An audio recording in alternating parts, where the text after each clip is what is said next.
Greetings from Castle Goring, from Mickey, Aurora, and from me.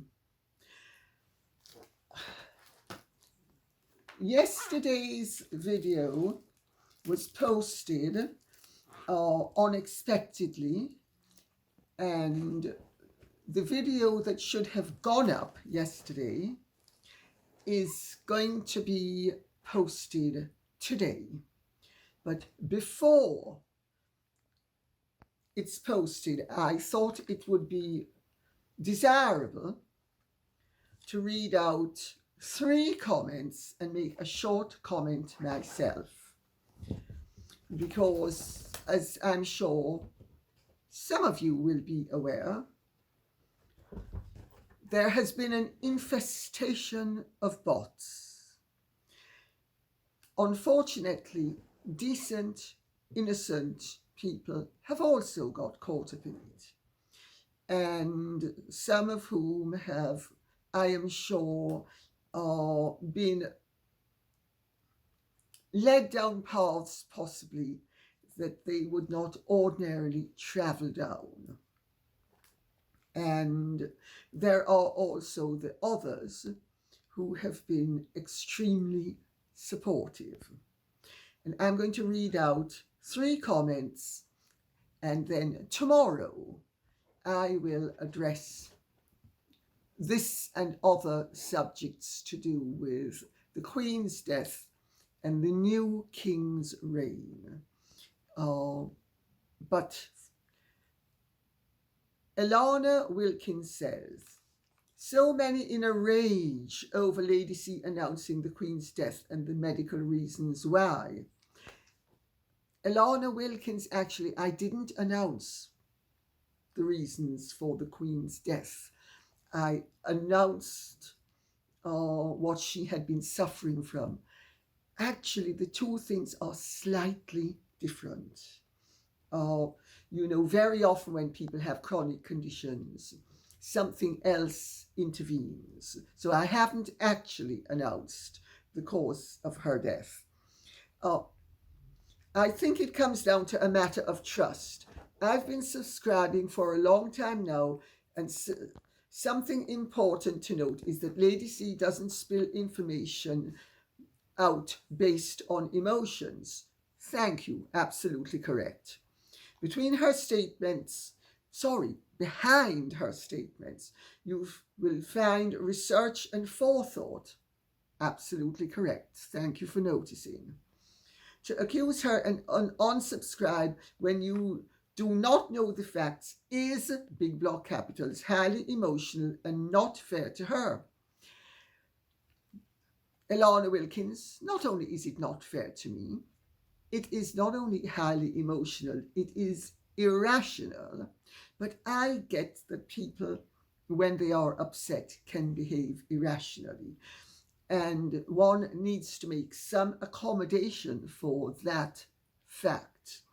But it's quite a different matter from that, and having a whole range of bots trying to create instability and cause trouble for me and this channel.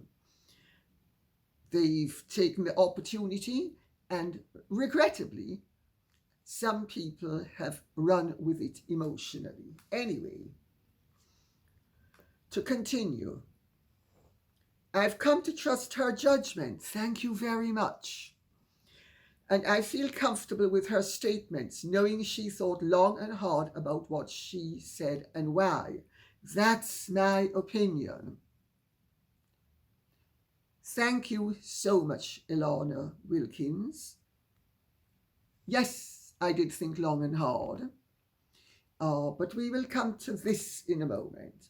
Patricia Marotto says, Lady C, you're getting a lot of criticism for pulling the trigger on her notification of the Queen's passing. I'm sure you seriously considered the ramifications of this information. I know you face and are facing a lot of negativity for the early announcement. Hard choice for you. Regards. And Linda Phillips says, and here we come to the rub. The Guardian and the BBC had already announced it before she did. You cannot unring a bell. They did try, but people are not that easily fooled. Decent people have been caught up in this melee, yes, and I'm sure that some of them have jumped the gun without realizing what was going on behind the scenes. And I have to tell you, I am delighted that those of you who know me well enough to know that I am reliable and trustworthy would not have been jumping the gun lightly. And in fact, I didn't jump the gun. I didn't jump the gun at all. This was an announcement that gave a lot of, well, it was difficult, let's put it that way, to make. But in the light of what was going on behind the scenes and some of the atrocious things that were already being said and the direction in which certain things were heading, and I'm not going to go into greater detail now. I might for tomorrow, but I'm not going into greater detail now. All I can say is I have no regrets for having done what I did. It was my duty to do it. Every now and then it is your duty to stand up for what you believe in and what you believe to be right. And yes, the announcement was made while there was a press embargo on. I am not press. The embargo therefore did not apply to me. To those in the press to whom it did apply, several had already breached the embargo. Not only The Guardian and the BBC, but others. There were other people who had breached and made the announcement, and I was consulted and I listened to what people had to say, and I did what I thought and they thought was the right thing to do. And I tell you, it was the right thing to do, because you will never know it. But it did stop certain things in their tracks. And I have never, ever revealed all my hand, ever, and I don't intend to start now. And I can say the people who wish to ask questions civilly are welcome, and those who wish to spew forth their bile, thinking that they are somehow going to make me the receptacle for their nastiness and or their irrationality and or their outrage. You have no just cause to be outraged. There was no breach of protocol. What makes all these people who know nothing about protocol think that all of a sudden they are experts? I mean, spare me. And 99% of them are bots. Well, you want to go along with them? Go along with them. I am not apologizing for doing what I don't want to use the word asked to do, but I will not apologize for what I was encouraged to do. I have nothing to be ashamed of, nothing. And who feels that I behaved badly is entitled to his or her opinion. Just don't dump bile on me. And having said that, all I will say is I turn this over to the original video that was supposed to have gone up yesterday and is now going to go up. First of all, it's going up because there are important issues that were touched upon. And if they were important yesterday, they will be important today and tomorrow. That's the first reason. And the second reason is I would like, wherever possible, to have a return to normality. I have never been the sort to wallow in sensationalism, and I don't propose to start now. And on that note, I will say the video will pick up as if it were at the very beginning. I hope you will enjoy it, and if you have any questions, civilly and politely, that you wish to have me answer with regard to the Queen's passing and the way the announcements were made, I am prepared to answer them as long as they are couched in a civil and acceptable manner. This is not a pen of abuse, and those who do not wish to behave in a civil manner rarely can depart. Now for the other program. Thank you. Greetings from Castle Goring, from Mickey, Aurora, and from me. Well, eventful. So, without further ado, there won't be a preamble. I'll plunge right in, if I may. If Aurora will vacate the spot, which she's trying to kiss Mickey as we speak.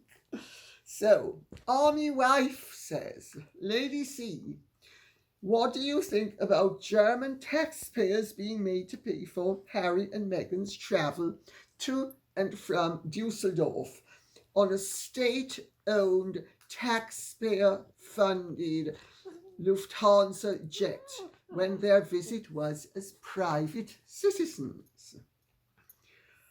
Oh, I get why you would ask the question, Army Wife. Well,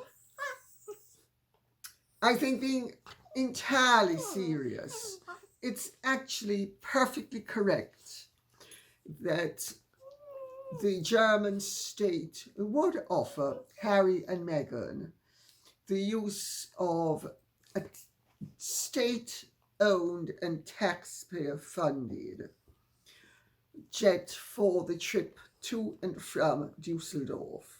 And remember, it was only from London. Or, well, actually, not London, Northolt, but you know what I mean when I say London. It wasn't from Montecito. And therefore, we need to remember that Invictus is being partnered by the German army and the German state, therefore.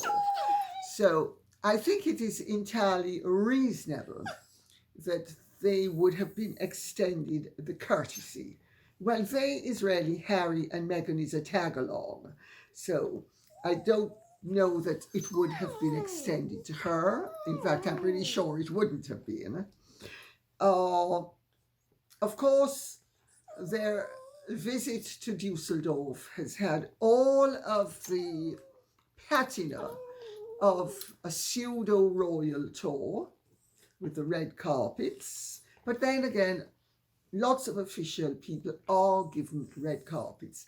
And it was semi-official, not semi-royal, semi-official, in that the German state is involved, because the German state is a partner in this Invictus Games with Harry.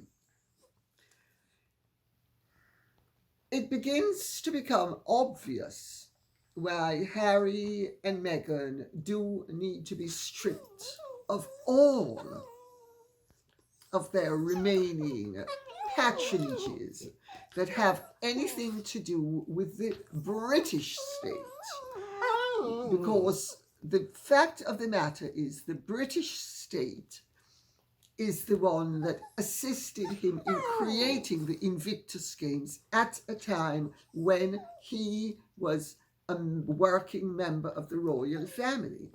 So this is a leftover, and we need to see to what extent this sort of situation, which is anomalous, can continue. I've just had to swipe the girls because they're making too much noise and playing. I'm going to have to move them. Okay, go on. Good. Good girls. Good girls. Mickey has moved. It's too distracting. Sorry. Harry's comments, however, are noteworthy because he kicked off the 1 year to go event with a participation in a press conference, but didn't hang around for the questions. So he literally just arrived and then departed with Meghan, and then they did their photo ops with admirers, many of whom, it has to be said, did make the point that they were there to see Harry and Meghan because they are high-profile connections of the British royal family, even though several of them said they did not approve of their conduct. They have great curiosity value, and we need to bear that in mind, and everybody needs to bear that in mind. But Harry gives a little opening speech, and he says, Dusseldorf, and I now quote, is a great location with a vibrant atmosphere and filled with amazing people. How so? I need to ask right now, how so? What made them so amazing? Every speech Harry and Meghan will give has to have some nonsense about how amazing the people are. It's the most fantastic generation of all time. It's the most fantastic everything. All this hyper, we're so enthusiastic. We've got to be energetic. We've got to have the crowds energized. We've got to have our cheerleaders energized. We've got to have the Hitler Youth. Oh, sorry. Oh, my mouth slipped. We've got to have our supporters being goaded into being super energetic. It's all got to be fabulous and fantastic and energetic and amazing and wonderful. I mean, whatever happened to moderation? But anyway, I will continue with this, with the opening paragraphs of the speech, which just give the game away. From what I've witnessed today already, I have a good sense of how we will bring the motto of these games, a home for respect, to life. Now wait for it. It is my belief that showing respect and appreciation is just as important as experiencing respect and appreciation. How so? You, Harry, are getting up and in front of the world, speaking about showing respect and appreciation. You and your wife having lied about the British royal family, the British nation, the British people's greeting of your wife. That's disrespect. That's not respect. And where is that appreciation? But let me continue. Because Harry and Meghan both don't seem to get it, that what you said yesterday and what you say today, what you did yesterday and what you do today have a connection. People with integrity, a word that they have clearly never understood the meaning of, have a degree of consistency that both of them glaringly lack. But anyway, that's the spirit we bring to Dusseldorf, he says. So I'm going to repeat it.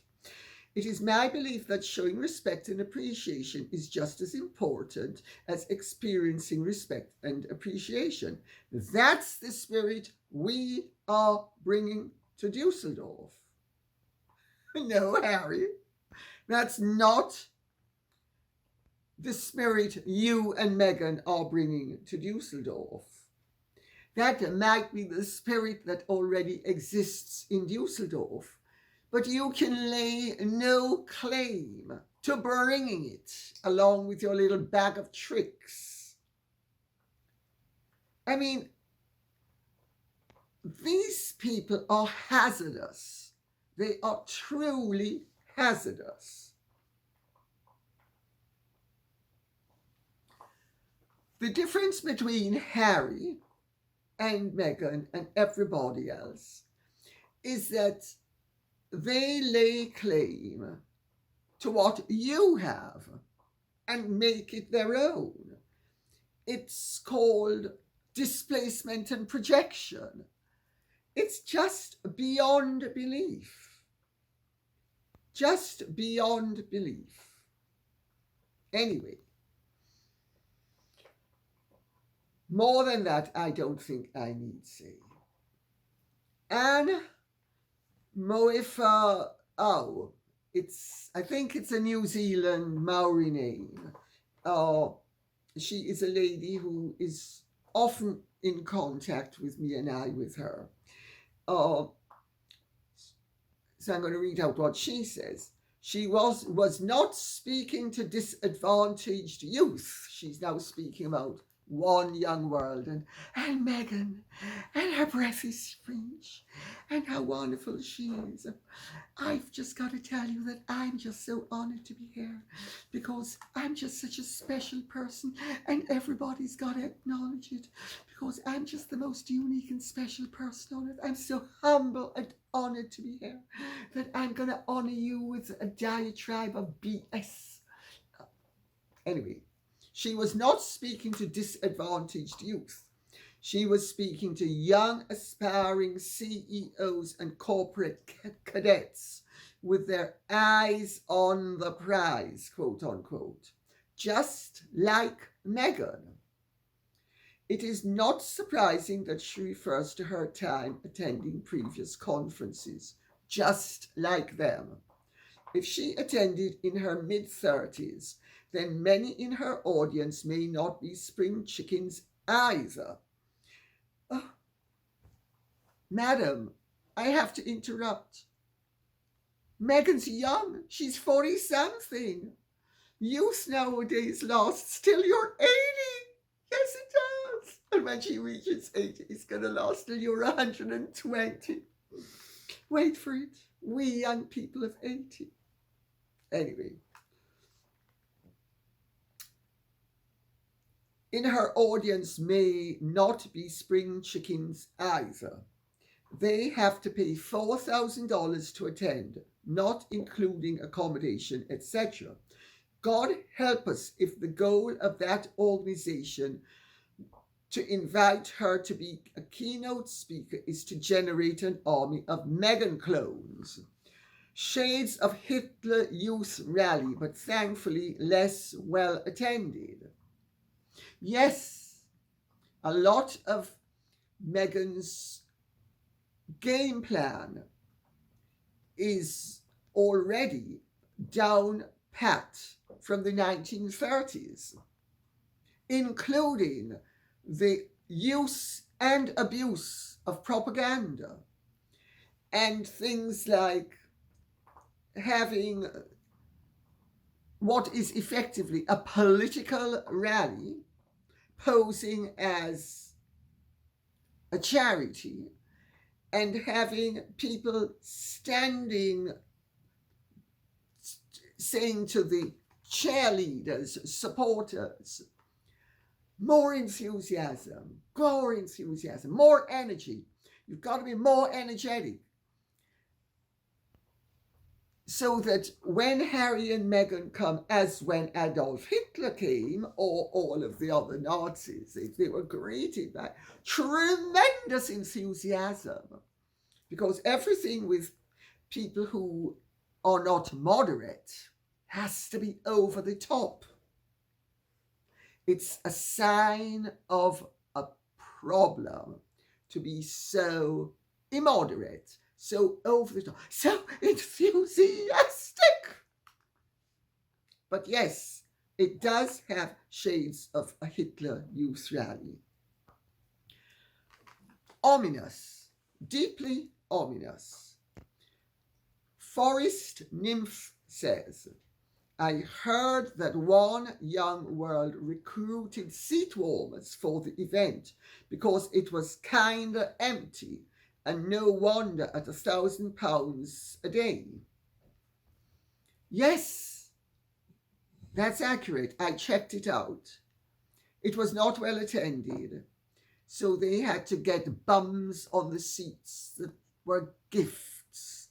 But they still made plenty of money, and they still were able to present it as if it is a benevolent organization that has a charitable purpose, when indeed it is a globalist organization of very left-leaning, like-minded political supporters who wish to spread the message all over the world and take over organizations, political organizations, and put in place governments all over the world. It's not only reminiscent of Hitler's youth organizations, it is also reminiscent of the Comintern, which was the communist organization to spread communism worldwide and have worldwide communist governments. It is deeply ominous. Bar Gill says, interesting to consider Meghan's bleating on about equality, ambition, and women's positions in society when we have a wonderful 96-year-old lady who's reigned over the UK and Commonwealth for 70 glorious years. I couldn't agree more. And is respected by the majority of people worldwide. Couldn't agree more. And now we have our third female Prime Minister. I think that it is clear, at least here in the country, hated by me again, we do have equal opportunity for anyone who is capable, talented, professional, and focused. Well, I suspect if we are not the country with the largest number of female leaders, we are certainly close up there behind number one. Yet Meghan feels it necessary.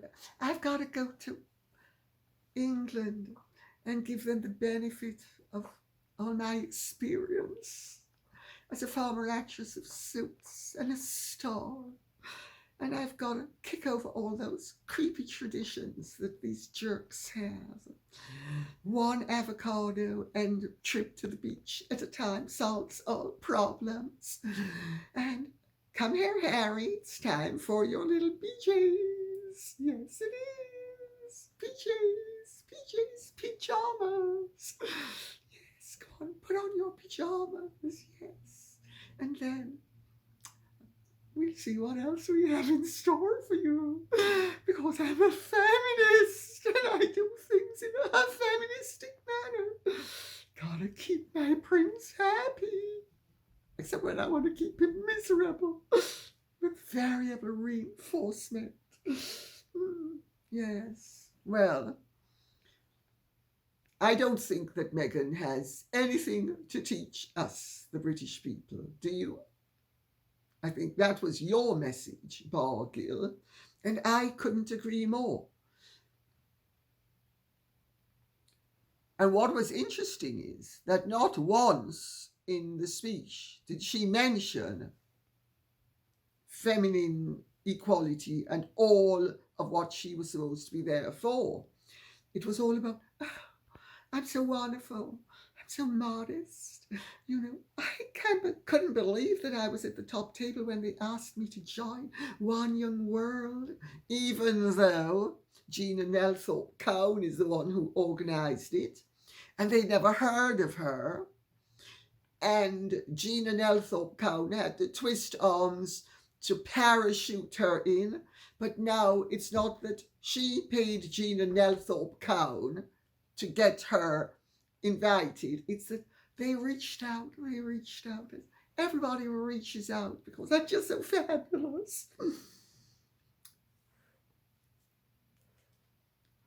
Francine Ellis says, did Markle even bring up the gender equality theme?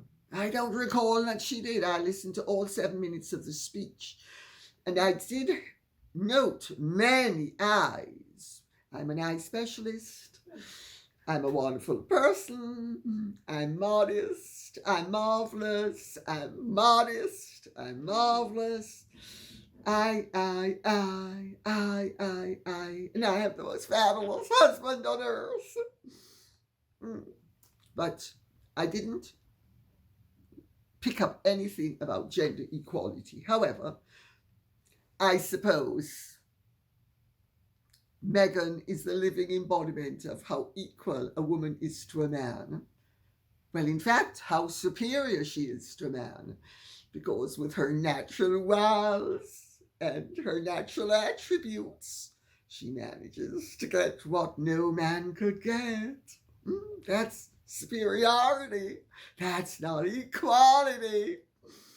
Oh dear, oh dear. But to resume what Francine Ellis has to say.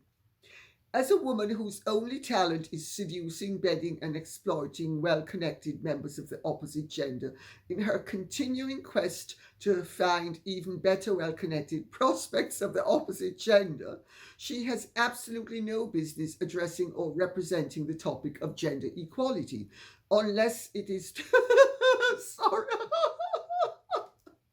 unless it is to promote high-paid escorts, kept women and working girls as examples of female empowerment. Well, Francine Ellis, I have to say, for legal reasons, you are entitled to your opinion, and I cannot back up your opinion overtly or even covertly. However, you are certainly entitled to it. And we know that Meg's baby has a long history of supporting workers in that industry. Remember the bananas? You're loved. I mean, talk about tasteless.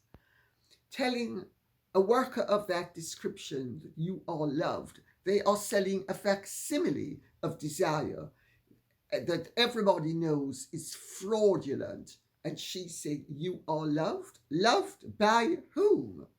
Anyway, but certainly her approach to life is very traditionalist.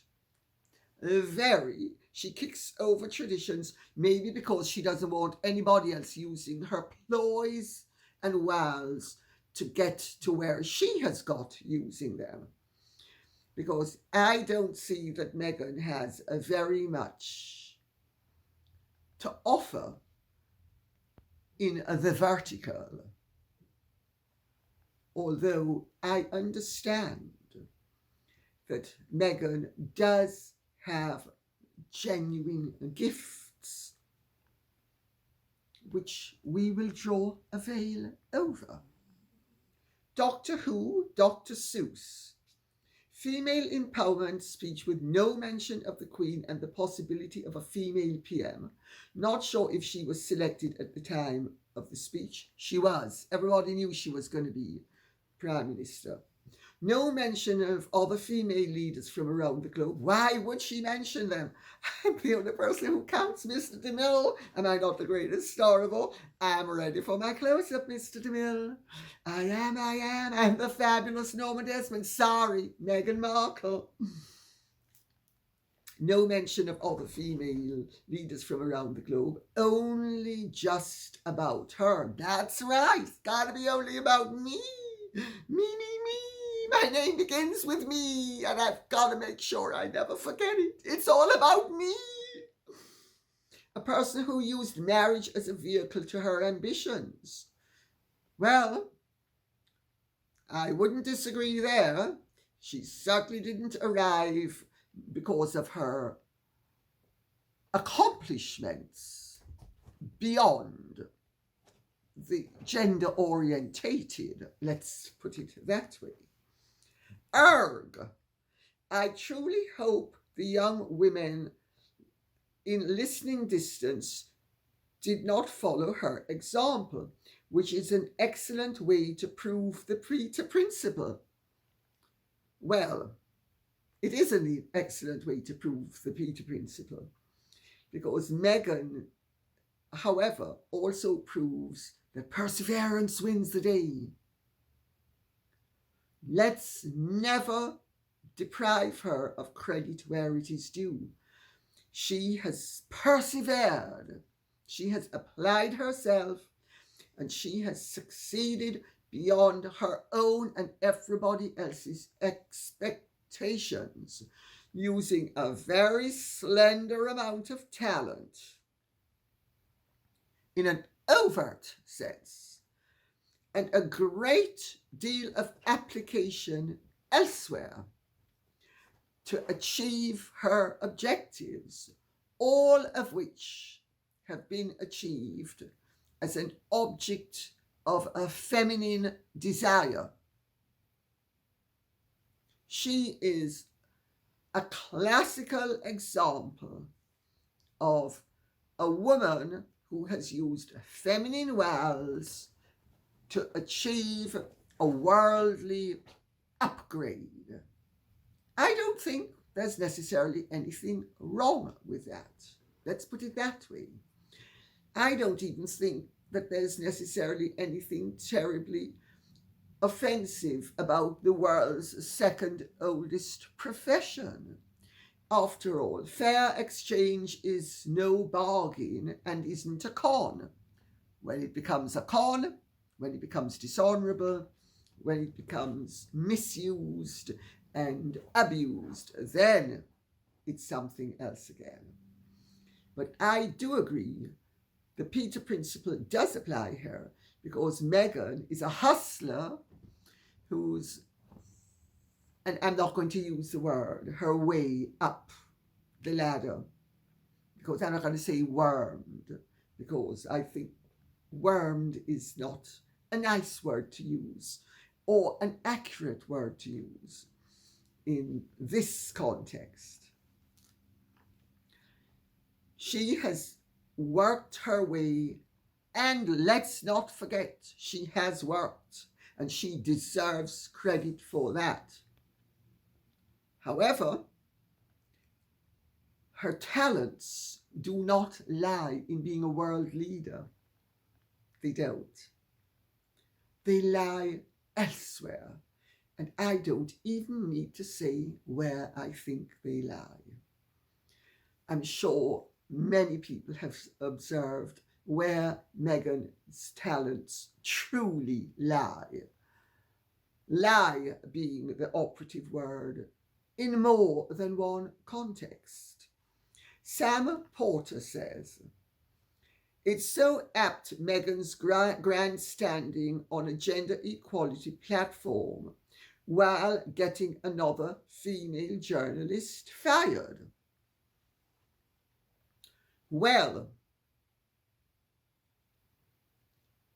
did she get that female journalist fired or not? It would certainly appear so. They talk about not only the hypocrisy, but the malicious and a flagrant abuse of her platform and her privilege to get a hard-working journalist who has actually accurately recounted everything that happened, put on unpaid leave, if indeed she did. It's not been proven yet, but it has been suggested that she did.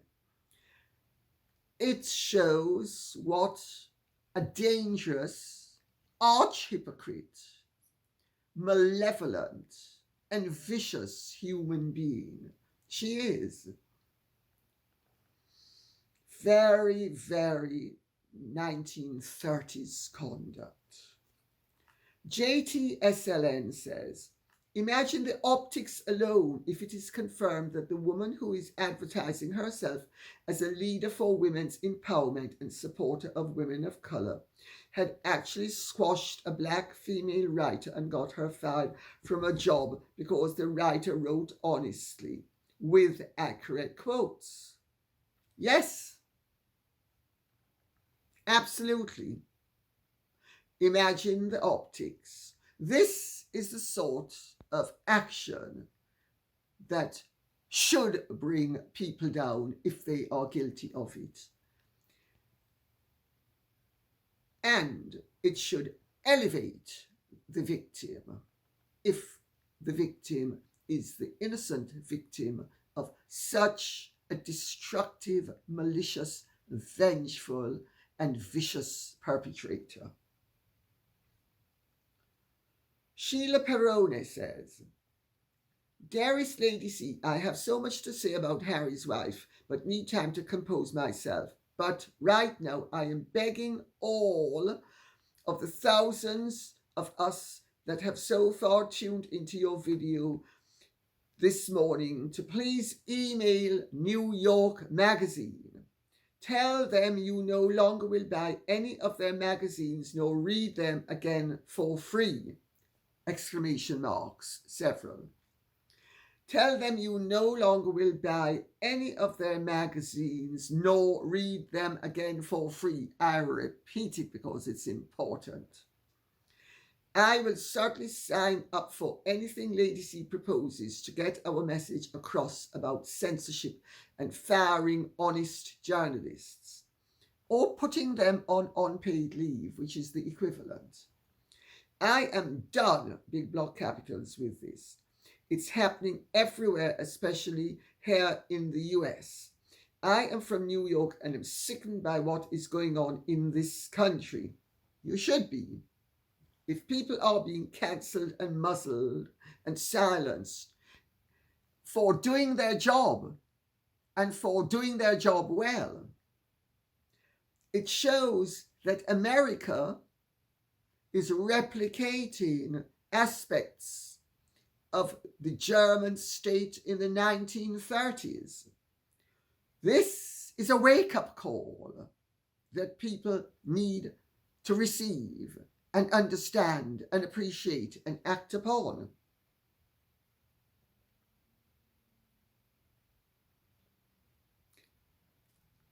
MSKK909 says, let's do a GoFundMe for Allison P Davis. I agree. I am going to be looking in to what has happened more deeply. I'm afraid I haven't had the time to do it. But I am going to be looking into what has happened more deeply. And if it turns out that Allison P Davis needs our support, financially as well as otherwise, I am going to invite everybody who believes that they can assist in this matter to start the ball a-rolling. There comes a time in life when people have an opportunity to stop the rot. Remember the old expression, a stitch in time saves nine? Well, this is one of the first stitches that we can actually partake in, which will hopefully stop the fabric of a free, democratic, responsible society from being ripped apart. It is our duty, not only to ourselves and each other, but to our children, grandchildren, and their future. I do not think it is possible to exaggerate how important this matter is, because as Pastor Moyler said, remember, today they came for X, tomorrow they came for Y, and finally when they came for me, there was nobody to defend me because I hadn't done anything. That's a paraphrase of what he said. I've said it repeatedly and I'm not going to say it again. And it's absolutely true. And this is an opportunity for people to show the opponents of liberty that they cannot get away with destroying the lives and careers of other people, so that their lies will be promulgated as the truth when in fact they are nothing but propaganda. Lucy D says, Lady C, the editor of the Cut magazine, would have reviewed and approved that article before it was submitted in print. No? That's right, Lucy D. So, but we're not asking for the editor to be dismissed as well. We're asking for the rot to stop. For Allison P Davis to be given leave if she wants it, paid for an undertaking from New York Magazine, a truthful undertaking, an undertaking with teeth, so that if they are lying and being deceptive and proving themselves to be corrupt, because it is nothing but corruption to dismiss a journalist who has done her job properly. We need to do something about it. Liverpool supporter says, Lady C, the Crown Prosecution Service has decided to order Ryan Giggs' retrial following the jury's inability to come to a verdict in his last trial. Your thoughts, please. I'm sure they will be interesting and may even dovetail with my own. Well, Liverpool supporter, I'm sure that many Americans and people abroad will have absolutely no idea, unless they are soccer aficionados, who Ryan Giggs is. I think he was the head of the English team, and he was a Manchester United star.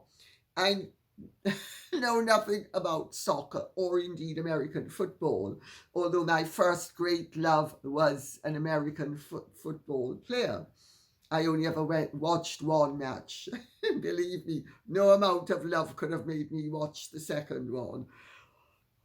So boring. But anyway, he is a huge star in Britain, and he is, by his own account, a serial philanderer. He is extremely successful and desirable, and women have thrown themselves at him. And he started an affair with a married woman by the name of Kate Greville while he was married and she was married. And they ended up spending, I think it was about 6 years together they had a very volatile relationship, because according to the evidence, and according to her evidence, let's stick to her evidence, she found it difficult to accept that he was unfaithful. Well, I, of course, come from a world where, by and large, fidelity is not the most important thing in a marriage. Loyalty and supportiveness and genuine love and shared goals are far more important. And I come from a world where women, by and large, and men, accept that after the first flush of romance, that people don't necessarily destroy their marriage and their family life and their financial situation by getting a divorce, but that each one civilly does his and her own thing. But I get why in this age that a lot of people, women especially, but men as well, find it difficult to accommodate a philandering partner or spouse. However, the evidence is very supportive of a minor drunken row that got slightly out of hand. Nobody was particularly hurt. The evidence was very contrary and conflicting, and off the evidence, his head connected with hers on one occasion, but she grabbed his phone and he was trying to get it back, and he had even gone to the neighbor to get help to get the police to come to sort it out. The police came, they arrested him. They didn't arrest her or her sister, who was a part of the row. They arrested him. And then she not only alleged that she had been involved in a coercive relationship, and they weren't married, incidentally, over several years, but that she said it plain and straight. She wasn't leaving without something. Oh dear, oh dear. Does this begin to sound like gold digging? Yes, it does. Yes, it does. I know all about gold diggers from personal experience, as well as from familial experience. There was even a television show made about my gold-digging father-in-law, a very British scandal, which was aired over 3 nights on, I think it was the BBC, it might have been ITV, over Christmas. I know all about gold diggers and the lengths to which they will go using the legal system to make sure that if they can't get their hand in your pocket with a good grasp on your gold, they'll find another way of yanking money out of you. All of this begs the question, why is he being tried again? Because the jury couldn't come to a verdict. I have to say I agree with the jury. I don't think the jury should have come to a verdict of guilty. Not off the evidence, and not off the fact that this is a very potent and powerful woman who clearly is very lippy and has no compunction about asserting herself, and she's now presenting herself as a victim of coercive behavior. Oh dear, but I'm not leaving without any money. And lied according to her own evidence and deceived him into getting her coil removed so that she could get pregnant. Oh dear, oh dear. But let's cut to the chase on this. The reality is something like 80% of burglaries in this country are never investigated. Only a handful of burglars ever get tried or go to prison for the very serious offense of stealing your treasured life possessions. Because the police are too busy chasing up supposed hate crimes, which this woman and her sister were not hurt. If that's what we the public are being forced to fund a trial that's going to cost millions so that these women can play the victim, whether they were the victim or not. They weren't very bad, serious victims. Now, I have no excuse to make for men who abuse women, or indeed women who abuse men.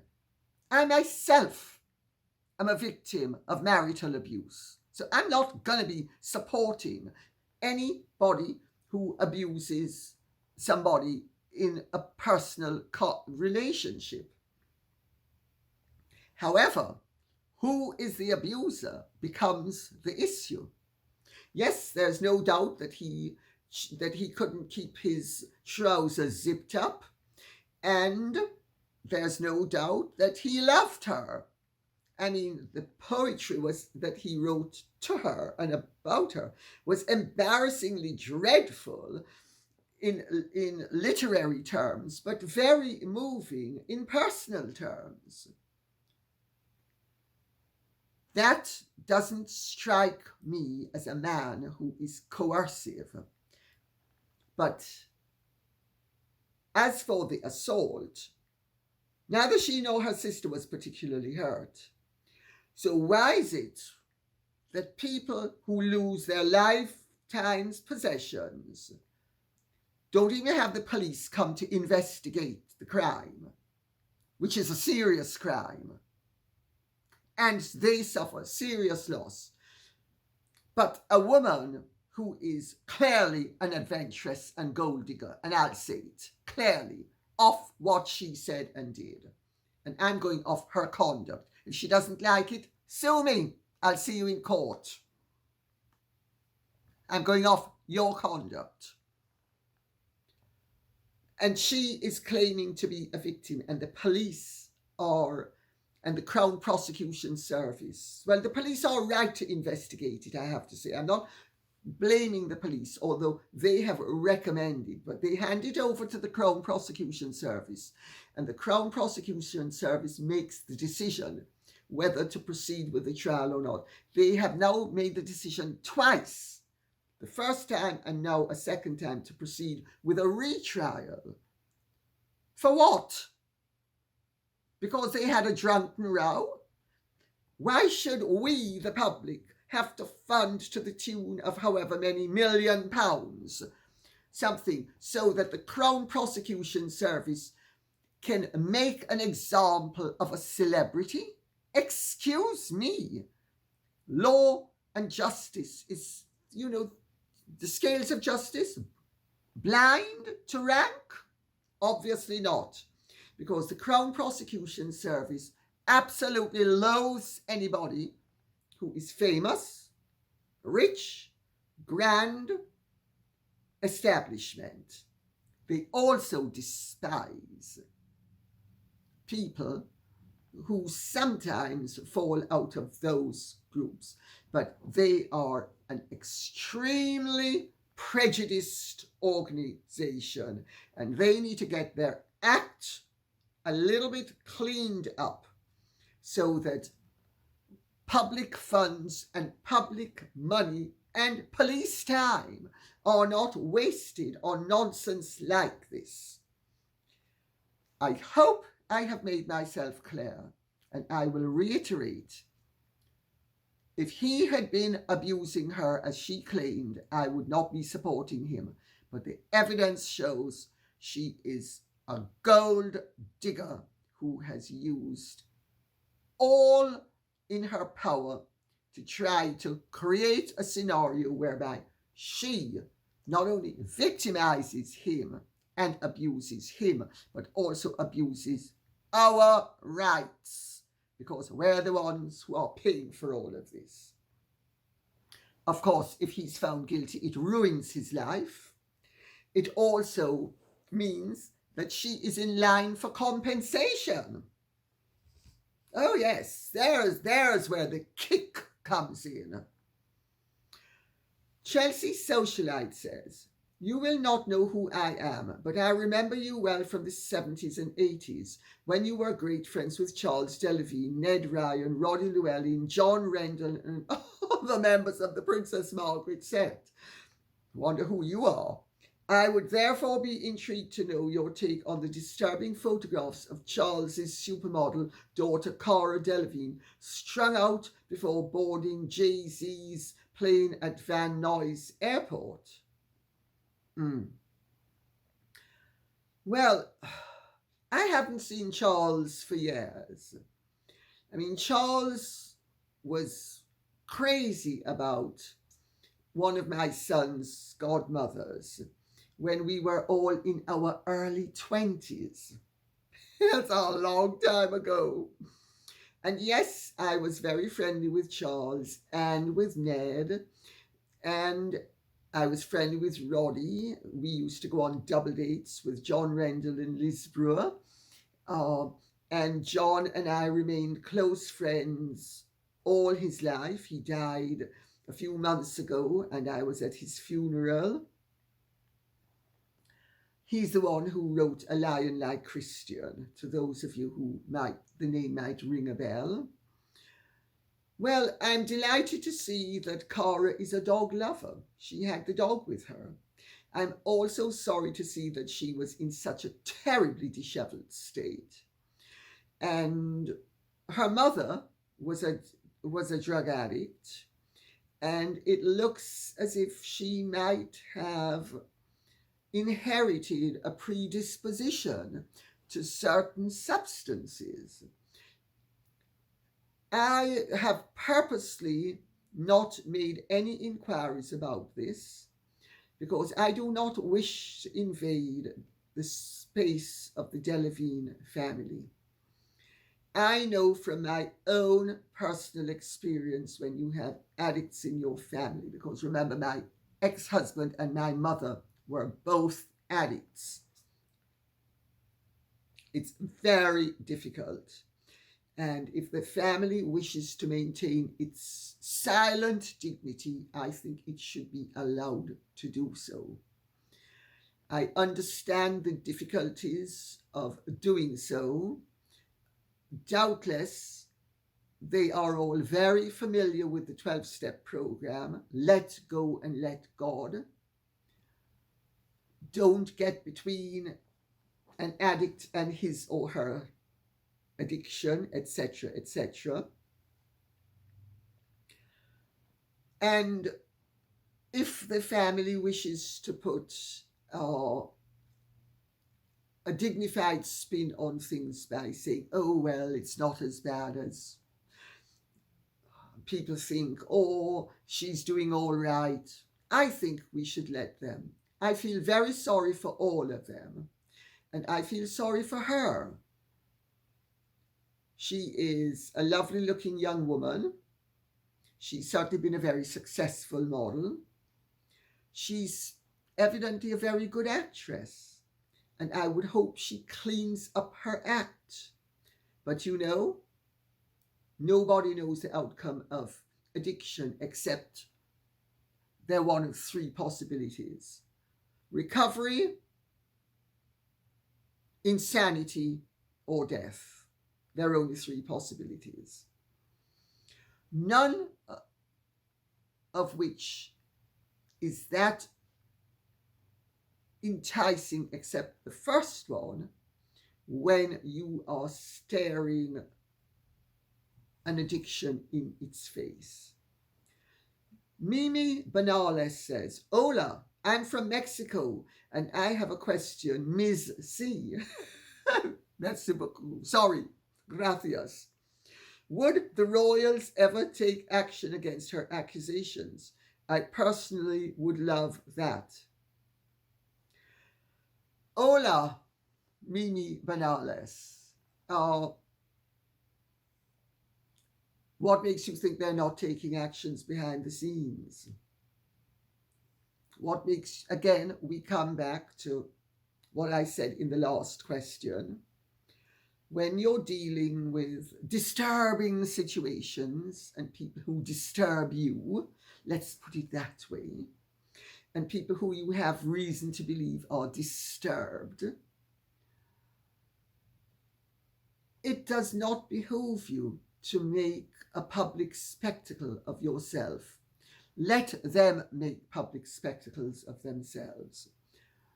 Keep your counsel, play your cards close to your chest, and do what you can to not only preserve your dignity, but hopefully, at the end of the day, improve the situation. Bitter Beauty says, Harker's third podcast dropped. In the podcast, she gives a masterclass on the classic humble brag. I've never heard of that one before, but I get it. She classified herself as an ugly duckling when she was in school. Of course, at the end of the ugly duckling story, the ugly duckling emerges as a beautiful swan. Humble brag 101. Bitter Beauty, I love you. Bitter Beauty often contributes. She also claims that she was the smart one, not the pretty one, when she was young. She is letting us know how smart she's always been. And of course, now she's a beautiful swan too. Yes, she is.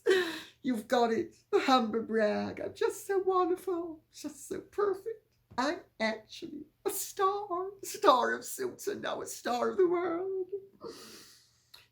My favorite example of humble brag was her explaining how shy and unpopular she was by listing all the school clubs that she was president of. Oh dear. Harkle is pricelessly and hysterically transparent. Please keep the podcasts coming. I would imagine you're referring to her podcasts, which are very entertaining in the most unexpected and unintended ways. Well, you did notice how breathless she was. Marilyn Monroe has nothing on me. No, she doesn't. Ah, Mr. President. Ah, I was Marilyn. Now I'm Meghan. And, you know, it's just wonderful. Not only am I just marvelous, but, you know, everybody said, including that ghastly Alison Langdon from Channel 9 Australia. So how lucky I was to land H.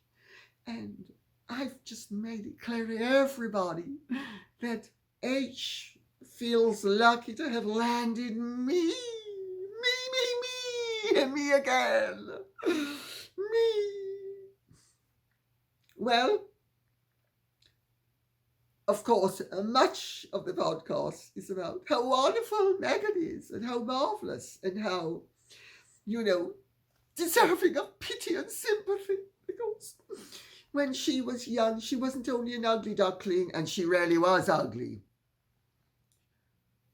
But she wasn't only ugly, she was perfecting the art of, shall we say, post-factual remembrances. Meghan, where was Nikki Pretty? Your best friend from the age of 2 at school. Where was Nikki Pretty?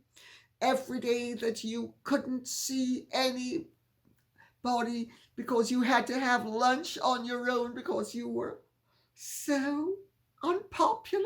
No, you weren't unpopular. You were just so challenged because of sympathy. You were not the victim of being cold-shouldered by people. I cover this in my book. It's yet another post-factual remembrance. Yet you're repeating that. One repetition of a post-factual remembrance after another. I have the letter from Hillary Clinton to prove that I changed that ad. I did. Nobody else did. I did. I have the letter to prove that when I was 11, I wrote Procter & Gamble and I said, I'm so angry and you gotta listen to me. And since then, I've been stamping my foot because anytime I'm angry, you gotta listen to me and gotta do what I want. The woman is delusional. She takes the past and rewrites it to suit her present narrative, and it's really distasteful. However, Mindy Kaling, I suppose is her name, I don't know how the name is pronounced, was, I found, rather more sympathetic a character. Rather like me, she was a single mother by choice. Of course, and now I'm going to make a point. When I did it, the only other public figure who had ever done it that anybody can think of was Joan Crawford. Yes, Joan Crawford. Well, I did it, and I have no regrets. And yes, parenthood generally has its ups and downs, and I'm not entering into a pity fest with anyone. Yes, Mindy Kaling did make a point or two about the difficulties, but she also made points about the joys and challenges of being a woman on her own, and a particular sort of woman on her own with children. And that I found interesting. But of course, Meg's baby always has to make sure that the narrative goes back to her, and she's got to be the most wonderful person on earth. So let's go to what Gigi says. How is the black community tolerating her remark about natural hair making young girls ugly ducklings? I think it's disgraceful. I am a white girl with frizzy hair. Well, you're a white girl with frizzy hair. Meghan was a very slightly cafe au lait girl with frizzy hair. The fact that nobody thought she was African American or of African American heritage at all shows that her frizzy hair is also a Caucasian feature. Some Caucasians have frizzy hair. To the best of my knowledge, all Afro-Americans or all sub-Saharan Africans, sorry to trip over my words, they all have kinky or frizzy hair. It is a racial characteristic. But she was an ugly duckling because she hadn't had the nose job yet, and she hadn't had the teeth fixed yet, and she was no oil painting. And yes, she has eradicated all characteristics of her African American heritage. Do we smell a little bit of racism emanating from the quarter of the Montecito? I just ask that for what it's worth. Ron PD says, Martin Armstrong makes an excellent point. Liz is just a proxy. Liz Truss, and he's now quoting, has been made Prime Minister of Britain. This was expected, but also the darkest day possible for Britain. Previously, UK Secretary Bren Wallace had backed Liz Truss's view that Russian troops must be pushed out of the whole of Ukraine and suggested this should include Crimea. End of quotes. My concern is that Russia is in the right. We do realize, I hope, that Zelensky is a combination comedian and neo-Nazi. Time to get a major war on the way over the next year. This should make the West happy in their desire to reduce the population, laugh out loud. Well, Ron PD, you have me at a disadvantage, I fear, because I have no idea who Martin Armstrong is. I do not know if you are referring to the person who went to prison and since he came out has been a political commentator or not. I'm afraid I am in the dark. I'm therefore just going to take this comment at its face value. I respect everybody's opinion and everybody's right to have an opinion that differs from mine. I make that point for what it's worth. And I respect people's right to have those opinions aired and treated seriously until such time as those opinions are incontrovertibly shown to be malevolent or inaccurate, or preferably both. I don't know about Liz Truss being a proxy, I'm afraid. I don't. I think that Boris Johnson should never have been toppled, and I think that Liz Truss, insofar as I am aware, has replaced him fair and square in terms of the present system that the Conservative Party has pulled out of a hat to get rid of Boris Johnson. I made it clear in the last video I did not approve of that, and I don't. However, I approve of Liz Truss far more so than any of the others. Let us see what happens. However, I agree with you, and this is where I do agree with you, not for the reasons you articulate, but I agree with you that the Western world is inviting huge problems for itself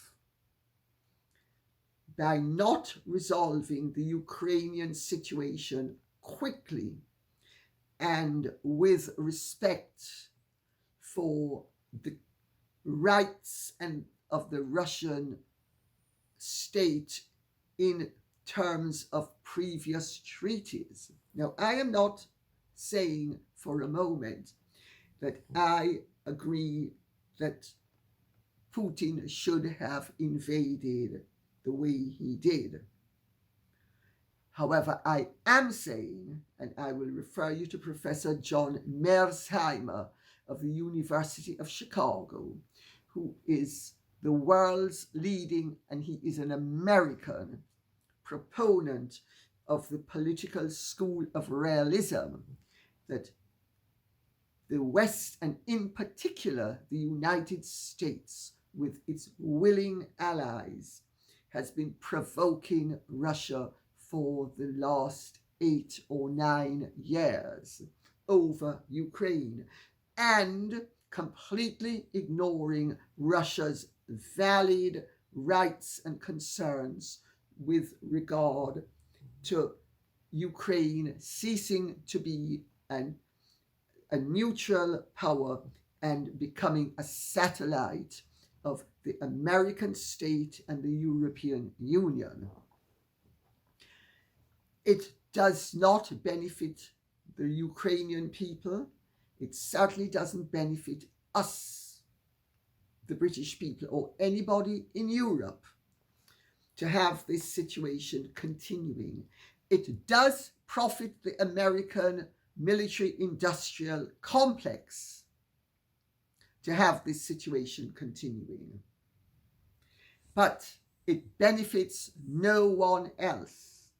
And I would hope that Liz Truss has the courage and the good sense to separate herself from being a Blairite copy of a poodle to match George W.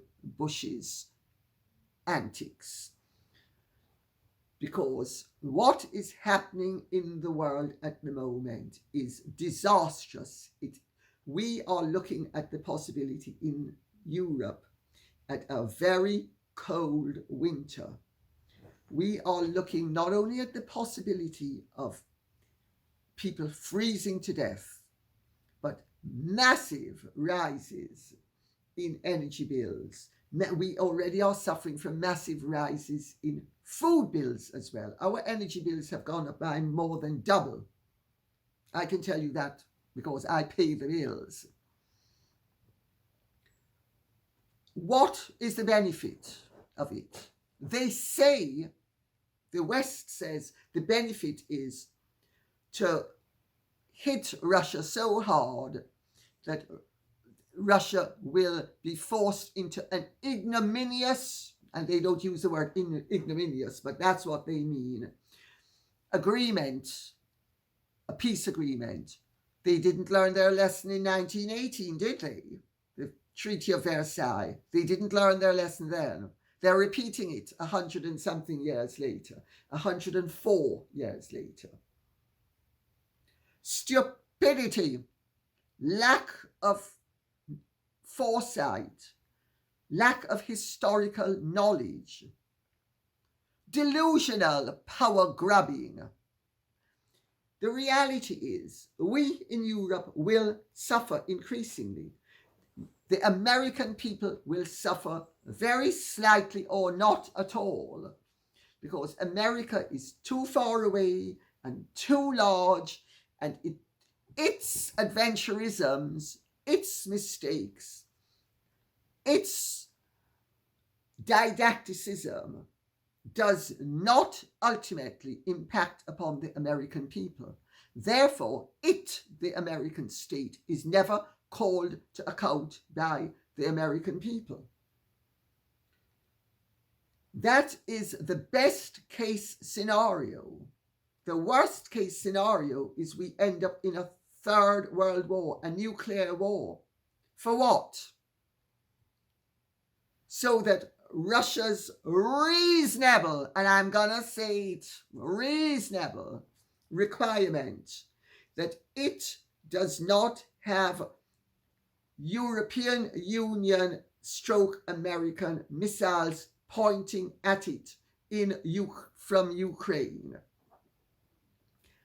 will be ignored, and that the West will have achieved that objective had they not provoked the way they have for the last 8 years, had America not toppled the pro-Russian government of Ukraine, none of this would be happening. Don't take my word for it. Listen to your American genius, Professor John Mearsheimer, Meirsheimer. That is the reality. I would like to see this situation brought to as speedily a close as possible.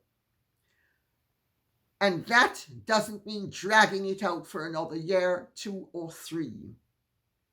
Liz Truss needs to understand that European interests and British interests in this situation do not accord with the American state's interests. American interests are completely diametrically opposed, if indeed they are in America's interests. I do not happen to think that they are in America's interests. I think they are in the perpetuation of this American industrial military complex that Eisenhower warned about in his farewell speech in 1961. And this, however many years later, 61 years later, the situation continues. The American people are paying a huge price. They are taxed far more than they should be for the perpetuation of a system that has no geopolitical merit. Now, I know a lot of people will disagree with me, and they are entitled to disagree with me, but I am entitled to my opinion. And I think that having studied this situation very carefully and availed myself of the benefits not only of fine minds like Professor John Mersheimer, and it has to be said, leading politicians in various countries, because believe me, what people say publicly isn't what they say privately. We need to come to an accommodation that guarantees the freedom and the independence and the neutrality of Ukraine. And Russia also needs to have an honorable peace that it can live with and we can live with. The lessons of history are clear. We are heading down the route of another mistake, such as was made at the Treaty of Versailles, with disastrous consequences that caused the Second World War. Do we seriously want to cause a third world war? People need to open up their eyes and open up their mouths and start to be responsible and take their duties as a citizen seriously, and don't follow blindly your leaders, your politicians, your media. Half the time they have their own interests at heart and don't really care that much about your or my future. And if you think they do, they don't. Sorry, but that's the truth. And on that note, I will say, I hope this has been of some interest to you. Thank you for listening if it has. If it hasn't, you're entitled to your opinion. You're entitled to embrace the possibility of a third world war. You're entitled to embrace the destruction of Western civilization. You're entitled to huddle in a freezing country without food. I'd prefer to avoid that for all of us. And on that note, I will say, please, if you have enjoyed this, like, share, subscribe, press the notification bell, and keep the questions coming in and the comments. This can't be done without you. Thank you and goodbye.